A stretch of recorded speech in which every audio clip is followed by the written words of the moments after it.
नमस्कार, कैसे हैं आप सब लोग। हमारी जो कक्षा 12 के लिए जो सीरीज चल रही है, एनसीईआरटी के विद्यार्थियों के लिए जो सीरीज चल रही है, उसके अध्याय 7 के आज अंतिम भाग में आप सबका हार्दिक स्वागत और अभिनंदन है। आइए आज हम बात करते हैं जन आंदोलन के अंतर्गत। हम आज बात करेंगे, हालांकि थंबनेल पर आप लोगों को सूचना का अधिकार दिखा था, लेकिन सूचना के अधिकार के बारे में हम पिछले वीडियो में बात कर चुके हैं। इस वीडियो में हम इस अध्याय 7 को पूरा करेंगे और सबसे पहले हम बात करने वाले हैं नेशनल फिश वर्कर्स फोरम के बारे में, एनएफएफ के बारे में। क्या था नेशनल फिश वर्कर्स फोरम, किस प्रकार से इस संगठन का गठन किया गया, क्यों किया गया और इनकी प्रमुख मांगे क्या थी, उसके बारे में डिटेल में हम लोग बातचीत करेंगे। उसके बाद हम बात करेंगे कि जन आंदोलन की सबक क्या हो सकते हैं। जन आंदोलन हमारे देश में 70 और 80 के दशक में जो जन आंदोलन की राजनीति रही, आज भी विभिन्न प्रकार के आंदोलन देश के विभिन्न हिस्सों में चल रहे हैं। उन आंदोलनों से भारत की लोकतांत्रिक राजनीति ने क्या सबक सीखे, विशेष रूप से दलित पैंथर्स आंदोलन, ताड़ी विरोधी आंदोलन, नर्मदा बचाओ आंदोलन, ये जितने भी आंदोलनों की हमने चर्चा की, बीकेओ आंदोलन, इन सब का भारत के लोकतंत्र ने क्या सबक सीखा, वो बहुत महत्वपूर्ण प्रश्न आप लोगों के लिए बन सकता है। दो और टॉपिक जिनकी हम लोग चर्चा करेंगे, हालांकि दोनों टॉपिक को हमको इस अध्याय के शुरू में पढ़ लेना था, लेकिन जानबूझकर मैंने इनको लास्ट में रखा। एक तो दल आधारित आंदोलन, ऐसे जन आंदोलन जिनका नेतृत्व राजनीतिक दलों ने किया, या ऐसे जन आंदोलन जो राजनीतिक दलों से जुड़कर जो है जिन आंदोलनों का प्रारंभ हुआ था। एक तरफ तो हम उनकी बात करेंगे और इसमें विशेष रूप से हम बात करेंगे सीपीआई भारतीय कम्युनिस्ट पार्टी, हम बात करेंगे सीपीआई एमएल यानी मार्क्सवादी लेनिनवादी पार्टी के बारे में। और अंत में हम देखेंगे कि अधिकांश तो इस अध्याय में हमने जिन राजनीतिक दलों, हमने जिन जन आंदोलनों की चर्चा की, वो जन आंदोलन राजनीतिक दलों से स्वतंत्र जन आंदोलन थे। आखिर क्या कारण था कि 1970-80 के दशक में जितने भी आंदोलन हमारे देश में हुए, वो सभी आंदोलन राजनीतिक दलों से स्वतंत्र थे। राजनीतिक दलों से स्वतंत्र जन आंदोलन के कारण क्या थे, उन कारणों को जानने की यहां पर हम लोग कोशिश करेंगे। आइए प्रवेश करते हैं हम पहले टॉपिक में, national fish workers forum. National fish, ये मछुआरों का संगठन था, फिश वर्कर्स फोरम। पहली बात तो ये कि ये मछुआरों का संगठन था। क्या था मछुआरों का संगठन?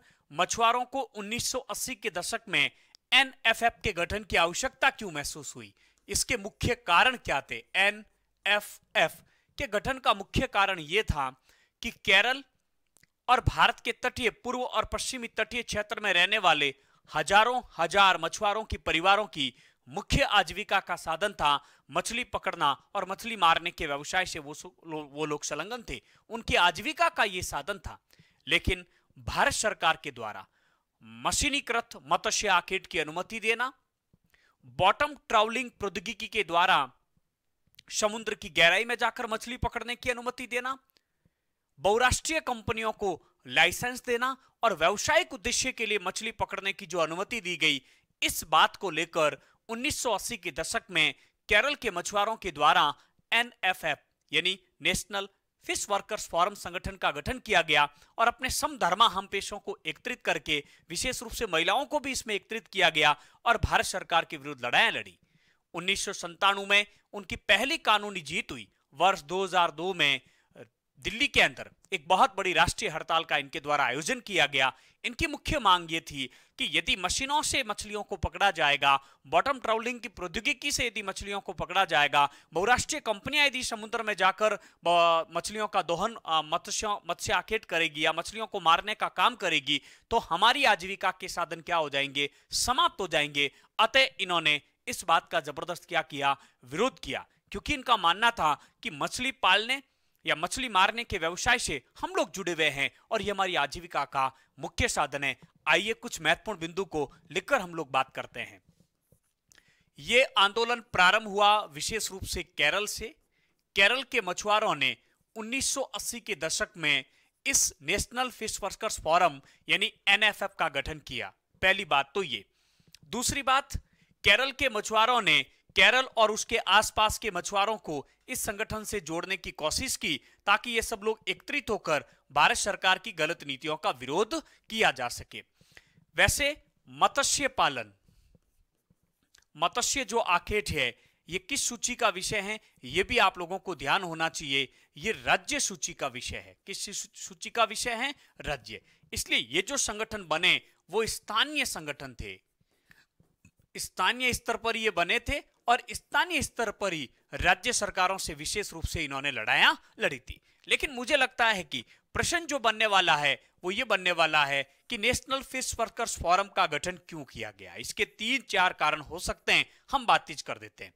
यानी कि मशीनीकृत, सरकार ने जब मशीनीकृत मत्स्य आखेट की अनुमति दी, मत्स्य आखेट की अनुमति दी, तो इस बात का इन लोगों ने विरोध किया। विशेष रूप से सबसे बड़ी बात तो यहां पर यह है कि जब आर्थिक उदारीकरण की नीति के तहत बड़े पैमाने पर मत्स्य दोहन हेतु, मत्स्य दोहन हेतु, ध्यान रखना, बॉटम ट्राउलिंग, बॉटम ट्राउलिंग, ये ध्यान रखना, कौन सी तकनीक के तहत मत्स्यों को, मछलियों को जो है समुद्र से गहरे पानी में जाकर पकड़ा जा सकता था, बॉटम ट्राउलिंग। यानी कि मत्स्य दोहन हेतु सरकार ने जो बॉटम ट्राउलिंग तकनीक की अनुमति दी थी उसका इन्होंने जबरदस्त क्या किया? विरोध किया। नंबर 3, व्यावसायिक उद्देश्य हेतु, व्यावसायिक उद्देश्य हेतु मछली मारने की अनुमति दी गई, मछली मारने की अनुमति। देखिए, व्यावसायिक उद्देश्य का मतलब है कि बड़ी बहुराष्ट्रीय कंपनियां होगी, मशीनों के द्वारा मछलियों को मारा जाएगा और पकड़ा जाएगा। तो इन मछुआरों का मानना था कि एक तो हमारी आजीविका के साधन समाप्त हो जाएंगे, समुद्र का पारिस्थितिकीय संतुलन भी समाप्त हो जाएगा और कुछ ही समय में सारी मछलियां समाप्त हो जाएगी। इन लोगों का मानना था कि मत्स्य पालन और मछलियों को मारना हमारे जो है आजीविका का साधन है, उसका हमारा व्यावसायिक उद्देश्य नहीं, हम अपना परिवार पालते हैं, हमारा घर उससे चलता है। तो मछली मारने का इन्होंने विरोध किया। इसके अलावा विशेष रूप से सरकार ने जब आर्थिक उदारीकरण की नीति के तहत बहुराष्ट्रीय कंपनियों को भारतीय समुद्रों में जाकर समुद्र से मछली मारने का लाइसेंस, मछली मारने या पकड़ने का जब लाइसेंस दिया गया, तब इन लोगों ने इस चीज का और भी बहुत अधिक क्या किया? विरोध किया। तो ये 4 मुख्य कारण थे और इन्होंने ये भी कहा कि इससे जो है पारिस्थितिकीय संतुलन समाप्त हो जाएगा, पारिस्थितिकी संतुलन जो है वो समाप्त हो जाएगा, जो कि किसी भी स्थिति में हम लोगों के लिए बेहतर नहीं है। तो पारिस्थितिकीय संतुलन समाप्त हो जाएगा, इस प्रकार की बात इन्होंने उठाई। साथ ही साथ मछुआरों का जीवन समाप्त हो जाएगा, जो मछुआरे हैं, मछुआरों का जीवन समाप्त हो जाएगा, क्योंकि इनकी आजीविका का मुख्य साधन जो है ये मत्स्य पालन ही है। तो 4 बिंदु आप लोगों को ध्यान रखने हैं।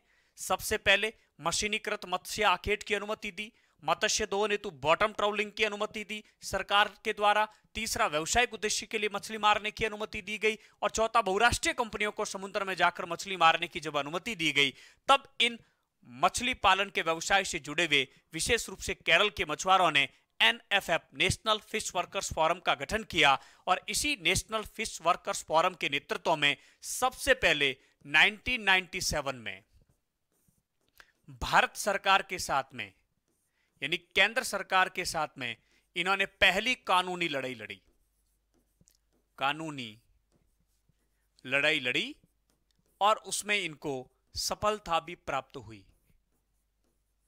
सफलता भी मिली। दूसरा, वर्ष 2002 में NFF के नेतृत्व में, NFF के नेतृत्व में दिल्ली में राष्ट्रीय हड़ताल की गई। तो ये कुल मिलाकर आपको इसके संदर्भ में बातें याद रखनी है। अच्छे प्रश्न आप लोगों के यहां से पूछे जाएंगे और बढ़िया प्रश्न आप लोगों के बनने की यहां से पूरी संभावना रहेगी। चलिए आगे बढ़ते हैं। दूसरा जो टॉपिक है आज का हम लोगों का, उस टॉपिक का नाम है जन आंदोलन से सबक। जन आंदोलन के सबक। जन आंदोलन के सबक। 1970 और 80 के दशक में जो हमारे देश में आंदोलन हुए, उन आंदोलन से भारतीय राजनीति ने क्या सबक सीखे? तो जब जन आंदोलन के सबक की बात आती है तो जन आंदोलन ने भारतीय लोकतंत्र की कमियों को दूर किया। जन आंदोलन लोकतंत्र के अभिन्न अंग होते हैं, क्योंकि जहां लोकतंत्र होगा वह जनता अपनी मांगों को पूरी करवाने के लिए, अपने अधिकारों के लिए आंदोलन का रास्ता अपनाएगी। चुनावी राजनीति की असफलता का यह संकेत था कि जब वंचित वर्ग और पिछड़े वर्ग चुनावी राजनीति से अपनी समस्याओं का समाधान नहीं करवा पाते हैं, राजनीतिक दल जब उनकी मुद्दों पर ध्यान नहीं देते हैं, तो ऐसी स्थितियों के अंदर राजनीतिक दल से स्वतंत्र होकर जन आंदोलन के माध्यम से जनता अपनी बात को सरकार तक पहुंचाती है और अपनी मांगों को पूरा करवाने की कोशिश करती है। जन आंदोलन ने जनता को जागरूक करने का कार्य किया है, क्योंकि जनता इस आंदोलन के माध्यम से एकजुट होती है, वो अपने अधिकारों के प्रति सचेत होती है, और जन आंदोलन ने भारतीय लोकतंत्र को मजबूत करने का कार्य किया है। ये हम लोगों ने जन आंदोलनों से क्या सीखे, सबक सीखे, 4 पॉइंट हम लोगों को लिखने हैं। ऐसा प्रश्न आप लोगों से पूछा जा सकता है कि जन आंदोलन के सबक स्पष्ट कीजिए। तो पहला, जन आंदोलन का उद्देश्य, जन आंदोलन का उद्देश्य दलीय राजनीति की कमी को दूर करना। दलीय राजनीति की कमी को दूर करना। आप कहोगे दलीय राजनीति की कमी का क्या मतलब हुआ? कि जब राजनीतिक दल जनता की अपेक्षाओं पर खरे नहीं उतर पाते हैं, तब जनता आंदोलन का रास्ता अपनाती है। नंबर 2, जन आंदोलन लोकतंत्र के अभिन्न अंग होते हैं। लोकतंत्र के अभिन्न अंग होते हैं, क्योंकि जहां लोकतंत्रात्मक शासन होगा वहां जनता इस प्रकार के आंदोलन की मांग करेगी। सरकार का मानना था कि बार बार के जो धरना प्रदर्शन, जो सारी चीजें हैं, इन चीजों से सरकार का ध्यान भंग होता है, लेकिन ये सरकार की गलत बात थी। वास्तव में जन आंदोलन ने लोकतंत्र का जनाधार बढ़ाया है। जन आंदोलन ने लोकतंत्र का जनाधार बढ़ाया है। जनाधार बढ़ाया है। चौथा पॉइंट, नंबर 4, जन आंदोलन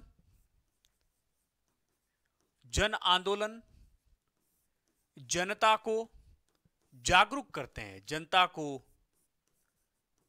जागरूक करते हैं। जनता इन जन आंदोलन के माध्यम से अपने अधिकारों के प्रति सचेत होती है, और यह जन आंदोलन की सबसे बड़ी उपलब्धि हम लोगों को मान सकते हैं। इसके अलावा 5वां पॉइंट, राजनीतिक दल जब जनता की अपेक्षाओं पर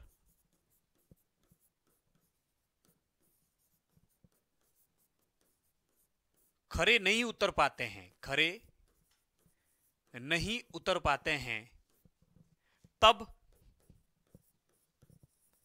तब जनता जन आंदोलन का रास्ता अपनाती है। जन आंदोलन का रास्ता अपनाती है।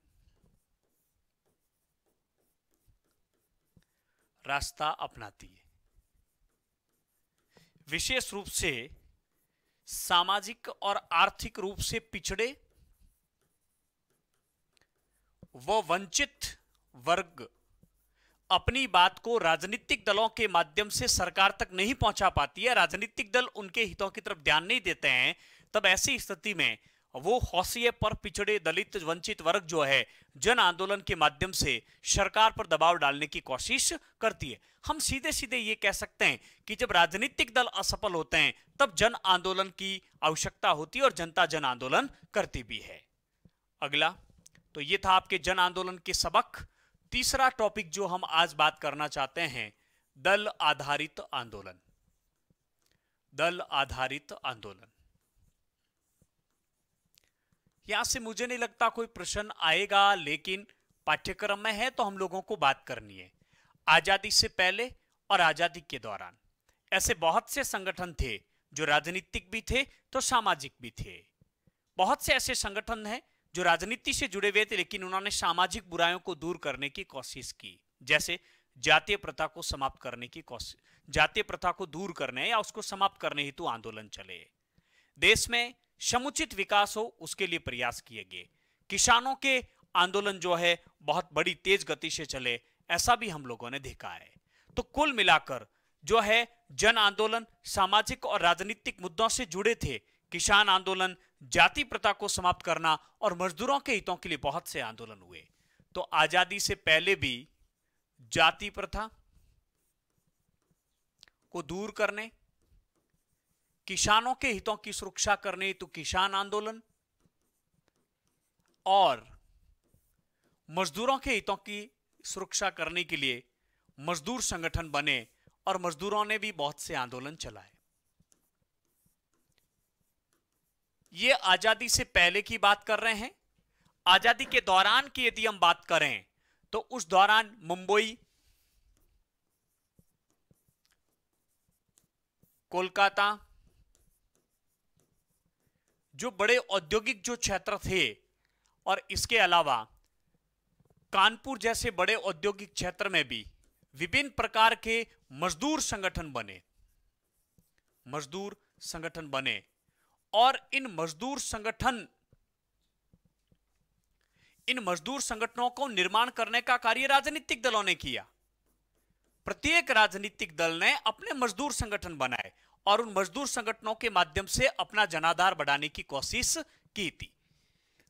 आप जानते हैं कि आजादी के समय जो कम्युनिस्ट पार्टी थी, कम्युनिस्ट पार्टी, इस कम्युनिस्ट पार्टी ने ऐसे अनेक आंदोलनों का नेतृत्व किया। विशेष रूप से आजादी के बाद आंध्र प्रदेश से जो तेलंगाना के किसानों ने जो आंदोलन किया, तेलंगाना के किसानों ने जो आंदोलन किया, वो इसी पार्टी के नेतृत्व में हुआ था, भारतीय कम्युनिस्ट पार्टी के नेतृत्व में हुआ था। इसके अलावा यदि हम बात करते हैं तो आंध्र प्रदेश, पश्चिम बंगाल और बिहार का जो क्षेत्र था, आंध्र प्रदेश, पश्चिम बंगाल और बिहार का जो क्षेत्र था, वहां से भी मार्क्सवादी, आंध्र प्रदेश, पश्चिम बंगाल और बिहार के क्षेत्र में भी कई किसान और मजदूर संगठन, विशेष रूप से मार्क्सवादी लेनिनवादी संगठनों के नेतृत्व में एकत्रित हुए। यहां यदि हम बात करें तो CPIML यानी मार्क्सवादी लेनिनवाद की, जिसकी स्थापना 1969 में हुई और किसने स्थापना की? चारू मजूमदार ने। और आप जानते हो कि इनके नेतृत्व में ही नक्सलवाड़ी आंदोलन हुआ था। यह जो नक्सलवाड़ी आंदोलन था पश्चिम बंगाल के दार्जिलिंग जिले के नक्सलवाड़ी पुलिस स्टेशन से प्रारंभ हुआ, इसलिए इसका नाम नक्सलवाड़ी था। यह अपने आप में एक किसान आंदोलन था। तो कोई छोटा सा प्रश्न बन ही जाए कि राजनीतिक दलों से जुड़े हुए आंदोलन, तो भारतीय कम्युनिस्ट पार्टी मार्क्सवादी जो लेनिनवादी थी, इसके नेतृत्व में चाहे तेलंगाना के किसानों का आंदोलन था, चाहे औद्योगिक क्षेत्रों में इन राजनीतिक दलों ने अपने मजदूर संगठनों का निर्माण किया अपना जनाधार बढ़ाने के लिए, या फिर नक्सलवाड़ी आंदोलन था, ये राजनीतिक दलों से संबंधित आंदोलन थे। लेकिन अब हम बात करना चाह रहे हैं और प्रश्न आप लोगों के यहां से ऐसा बनेगा कि राजनीतिक दलों से स्वतंत्र जन आंदोलन के क्या कारण थे। राजनीतिक दलों से, राजनीतिक दलों से स्वतंत्र जन आंदोलन के कारण यदि आप लोगों से पूछ लिए जाए तो 4 पॉइंट आप लोगों को बताएंगे स्वतंत्र जन आंदोलन के कारण। मैं पहली कक्षा से ही आप लोगों को यह बात साझा कर रहा हूं लगातार कि सबसे महत्वपूर्ण है राजनीति विज्ञान में प्रत्येक प्रश्न का उत्तर किस में देना है, पॉइंट में देना है। पीडीएफ आप लोगों को लगातार हम लोग दे रहे हैं और इसके अलावा पाठ्यक्रम पूरा होने के बाद हम आप लोगों को मॉडल पेपर भी हल करवाएंगे। 3 वीडियो अगले अध्याय के रहेंगे और 3 वीडियो उससे अगले अध्याय के रहेंगे। 6 वीडियो के बाद में इस किताब के 9 पार्ट आप लोगों के पूरे हो जाएंगे। जैसे ही 9 अध्याय पूरे होंगे, बोर्ड के ब्लूप्रिंट के अनुसार एक मॉडल पेपर, मेगा टेस्ट हम जिसको कहते हैं, वो पेपर आप लोगों को हल करवाएंगे और बिल्कुल एक एक प्रश्न का उत्तर लिखकर पीडीएफ आप लोगों के ग्रुप में भेजेंगे ताकि आप आसानी से उन प्रश्नों के उत्तरों को हल कर सकें। दूसरी किताब में भी इसी प्रकार से हम स्टार्ट कर देंगे और दूसरी किताब के प्रश्न उत्तर भी आप लोगों के पास भेजेंगे।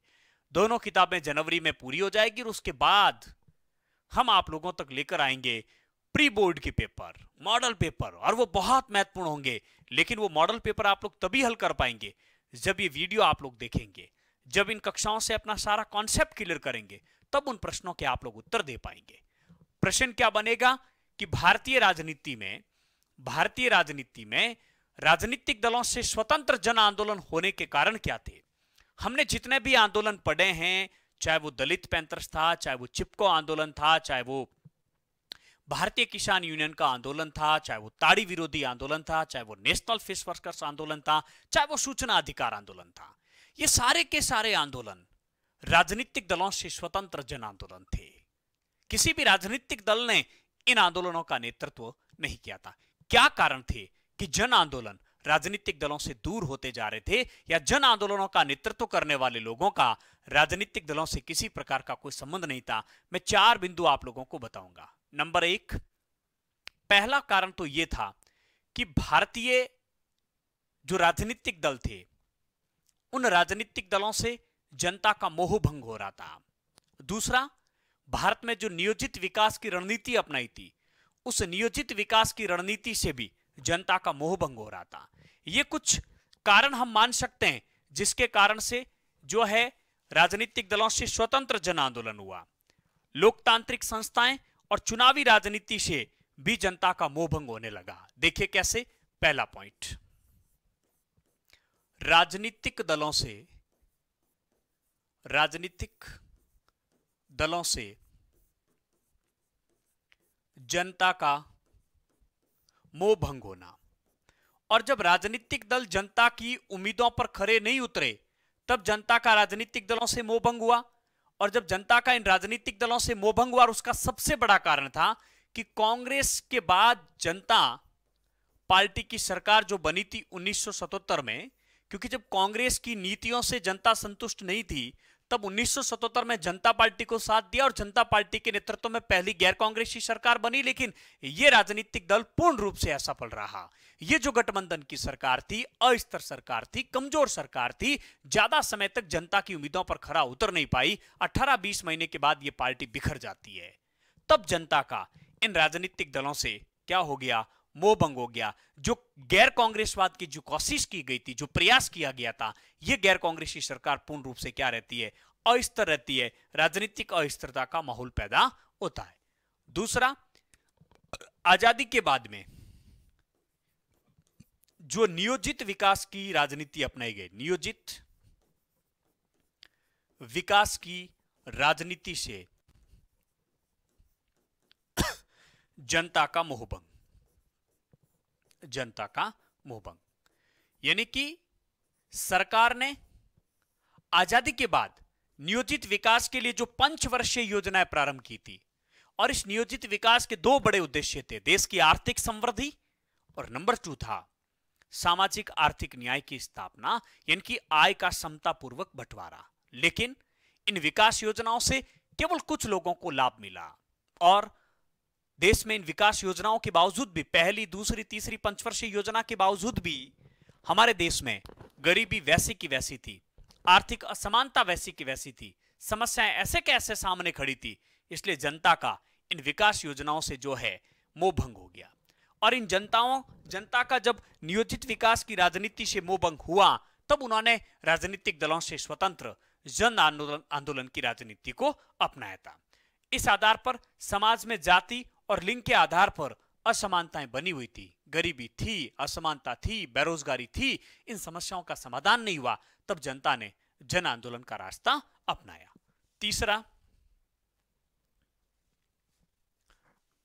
तीसरा जो इसमें कारण हम लोग पॉइंट जो बना सकते हैं, लोकतांत्रिक संस्था व चुनावी राजनीति से मोह भंग। लोकतांत्रिक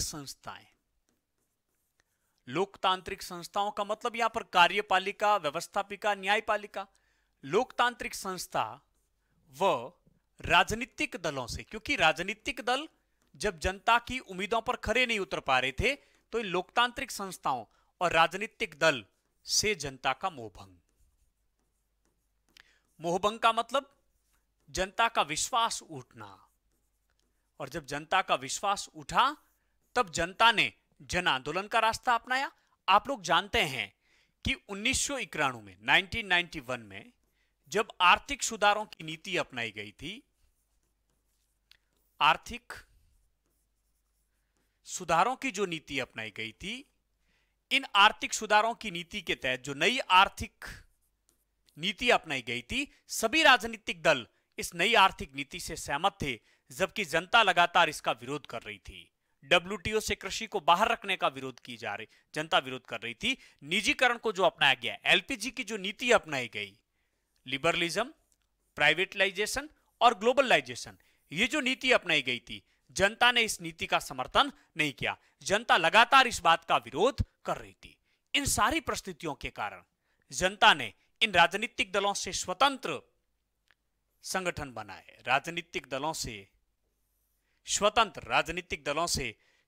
राजनीतिक संगठन बनाए, स्वतंत्र राजनीतिक संगठन बनाए।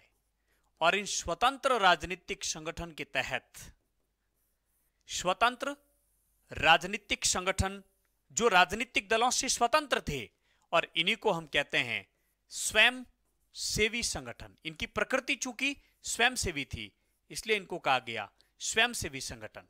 ये जो स्वयंसेवी संगठन थे, ये जो स्वतंत्र राजनीतिक संगठन थे, वो चुनावी राजनीति से कोसों दूर थे। इनका राजनीतिक दलों से कोई रसूख नहीं था, न राजनीतिक दलों से इनका कोई लेना देना था। अतः ये स्वतंत्र जो संगठन थे, ये दलगत राजनीति से अलग थे, दलगत राजनीति से अलग। ये चुनाव नहीं लड़ते थे, दलगत राजनीति से अलग। लेकिन चुनाव भले ही नहीं लड़ते थे, लेकिन जनता के हितों के लिए काम करते थे। ऐसे ही संगठनों की बात करें तो आप लोग दलित पैंथर संगठन को इसमें ले सकते हैं, नेशनल फिश वर्कर्स फोरम को इसमें ले सकते हैं, MKSS को इसमें ले सकते हैं, ऐसे BKU को आप इसमें ले सकते हैं। इन संगठनों के नेतृत्व में जनता ने अपने हितों की बात की। प्रश्न यह भी तो पूछा जा सकता है कि स्वतंत्र राजनीतिक संगठनों का क्या तात्पर्य है। तो 1970 और 80 के दशक में जनता ने अपने हक की मांगों के लिए जिन संगठनों के नेतृत्व में आंदोलन किए, उन्हें स्वतंत्र राजनीतिक संगठन कहा जाता है। ये संगठन दलगत राजनीति से अलग थे, चुनावी राजनीति से अलग थे और जनता के हित के लिए प्रयासरत थे। ऐसे स्वतंत्र राजनीतिक संगठनों के यदि आपको नाम पूछ लिया जाए तो आप BKU, NFF, दलित पैंथर्स और MKSS नाम आप लोग लिख सकते हैं। तो अंतिम जो बात थी वो हम लोगों ने पूरी की। राजनीतिक दलों से स्वतंत्र जन आंदोलन के कारण क्या थे? पहला कारण था राजनीतिक दलों से जनता का मोहभंग होना। जनता पार्टी का प्रयोग भी असफल रहा। नियोजित विकास की राजनीति के तहत जनता का मोहभंग हुआ। पहली, द्वितीय, पंचवर्षीय योजनाओं के माध्यम से भी देश का कोई ज्यादा विकास हुआ, लेकिन गरीबी और असमानता अभी भी बनी हुई थी। जाति और लिंग के आधार पर भेदभाव बने हुए थे। समाज में कुछ लोग ही इन विकास योजनाओं से लाभान्वित हो रहे थे। अतः जनता ने जन आंदोलन का रास्ता अपनाया और लोकतांत्रिक संस्थाओं और राजनीतिक दलों से जनता का जब मोहभंग हुआ, नई आर्थिक नीतियों का सभी राजनीतिक दल समर्थन कर रहे थे, जबकि जनता इसका विरोध कर रही थी। इस कारण से जो है जनता ने स्वतंत्र राजनीतिक संगठनों का निर्माण किया। ये जो स्वयंसेवी संगठन थे, ध्यान रखना, स्वयं सेवी जो संगठन थे, इन स्वयंसेवी संगठनों के नेतृत्व में जनता ने अपने आंदोलन चलाए। ये एक ऐसा दौर था जिससे पता चला कि राजनीतिक संगठन जो स्वतंत्र है, इन संगठनों का यह भी मानना था कि स्थानीय समस्याओं का समाधान, स्थानीय समस्याओं के समाधान में स्थानीय लोगों की भूमिका होनी चाहिए। स्थानीय लोगों की भूमिका यानी कि विकास परियोजनाओं में भी स्थानीय लोगों की भूमिका होनी चाहिए, उनकी सक्रिय भागीदारी होनी चाहिए। कैसी भागीदारी होनी चाहिए? सक्रिय भागीदारी होनी चाहिए। जल, जंगल और जमीन जैसे प्राकृतिक संसाधनों पर स्थानीय लोगों का हक होना चाहिए, इस प्रकार से इनकी मांग थी। तो ये आपका कौन सा अध्याय पूरा हुआ? तीसरा अध्याय आप लोगों का पूरा हुआ। आप लोग समझ पाए होंगे कि किस प्रकार से भारत में जन आंदोलन की राजनीति थी, और इस जन आंदोलन की राजनीति के तहत हमने विभिन्न प्रकार के आंदोलनों की चर्चा की। बड़ा प्रश्न नर्मदा बचाओ आंदोलन से पूछने की काफी अधिक संभावना यहां पर रहती है। नर्मदा बचाओ आंदोलन से आप क्या समझते हैं और उसके सकारात्मक और नकारात्मक प्रभाव। चिपको आंदोलन का प्रश्न भी तो आप लोगों से पूछा जा सकता है, और छोटे छोटे प्रश्न तो बहुत सारे बनते हैं। कोई भी प्रश्न कहीं से भी आप लोगों से पूछा जा सकता है। तो इस प्रकार से 7वां अध्याय आप लोगों के कंप्लीट हुए। ये 20वां वीडियो है। आप इस वीडियो पर आए हैं तो 1 से 19 तक जो वीडियो है उनको जरूर देखें। अध्याय 1 से 7 तक का आपके कोर्स कंप्लीट हो चुका है। अगले वीडियो में हम अध्याय 8 को प्रारंभ करेंगे। क्षेत्रीय आकांक्षाओं वाले अध्याय की हम लोग चर्चा करेंगे। आप सबका अंत समय तक इस वीडियो को देखने के लिए बहुत बहुत आभार और अभिनंदन। आशा करता हूं कि इस वीडियो को कक्षा 12 की तैयारी करने वाले विद्यार्थी, एनसीईआरटी पढ़ने वाले विद्यार्थी, प्रतियोगिता परीक्षाओं की तैयारी करने वाले विद्यार्थियों तक इस वीडियो को आप लोग अवश्य पहुंचाओगे। Thank you very much.